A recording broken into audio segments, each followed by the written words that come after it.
Was ist noch gesund und was schon krank? Eine Frage, die sich gerade bei der Entwicklung von Babys und Kleinkindern oft stellt. Das pädiatrische Patenschaftsprojekt Prävention, kurz PEP, des Heidelberger Universitätsklinikums will, dass angehende Mediziner die normale Entwicklung vom Baby zum Kleinkind in einer intakten Familie erleben.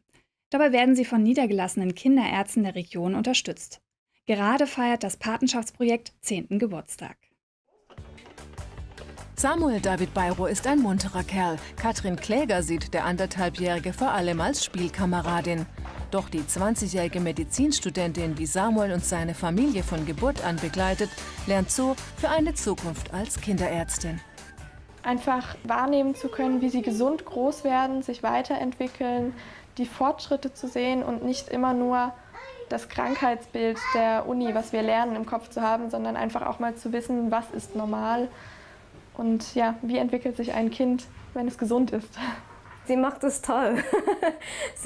Sammy hat überhaupt keine Angst. Sie geht freiwillig auf sie zu und hat mit ihr ganz viel Spaß.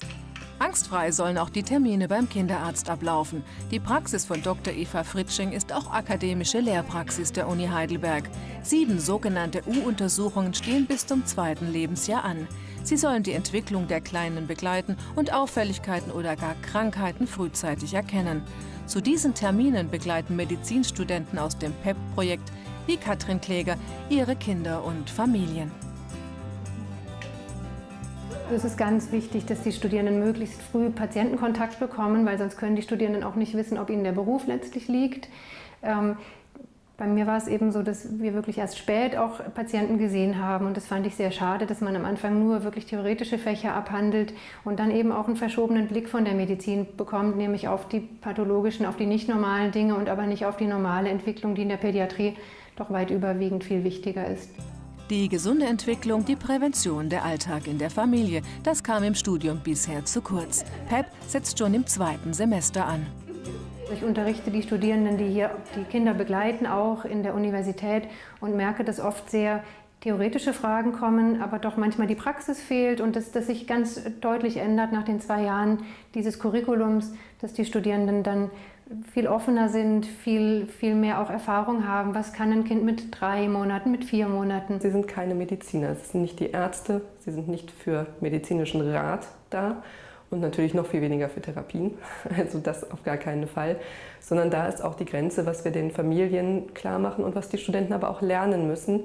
Es ist eine Vorbereitung darauf, Arzt zu sein, aber es ist nicht der betreuende Arzt zu sein. Dr. Astrid Helling-Backi, eine der Leiterinnen des PEP, zieht nach 10 Jahren positive Bilanz. Zum Jubiläum gab es ein Familienfest.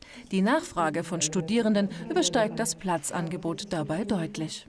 Langfristig stecken natürlich ganz andere Gedanken noch dahinter. Wir wissen, Grundversorgermangel ist ein ganz großes Thema. Auch letztendlich Prävention ist ein ganz großes Thema in diesem Projekt, weil es ja geht vorher, bevor man krank ist, einzusetzen sozusagen, gesunde Entwicklung zu begleiten und dass auch für diese schwerwiegenden Punkte in der Bewusstsein geschaffen wird bei den Studenten. Einige Studierende hatten vorher kaum Kontakt zu Kleinkindern. Empathie für Eltern und Kinder entwickeln oder sich den kleinen Patienten anpassen. Das lernen angehende Mediziner in den 2 Jahren des Projekts. Doch oft bleibt die Beziehung zwischen den Paten und ihren Familien auch über den 2. Geburtstag hinaus bestehen. Das, was daraus wird, ist ganz unterschiedlich. Also es werden Kinderärzte daraus, das haben wir auch schon, die ersten Jahrgänge Kinderärzte. Wir haben aber auch Freunde in den Familien, die sich über die Jahre noch angefreundet haben. Eine Patenschaft im Sinne von einem Patentante und Patenkind ist daraus geworden aus so einer Begegnung und letztendlich natürlich auch viele Kontakte zu den Kinderärzten. Wir haben auch vor, weiterhin miteinander in Kontakt zu bleiben und so zu treffen und auch zu den Untersuchungen, dass ich da mitkommen kann.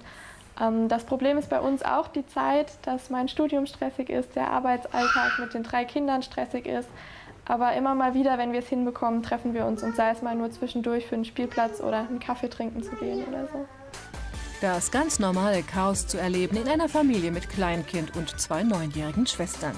Katrin Kläger hat das Patenschaftsprojekt in ihrem Wunsch, Kinderärztin zu werden, noch bestärkt.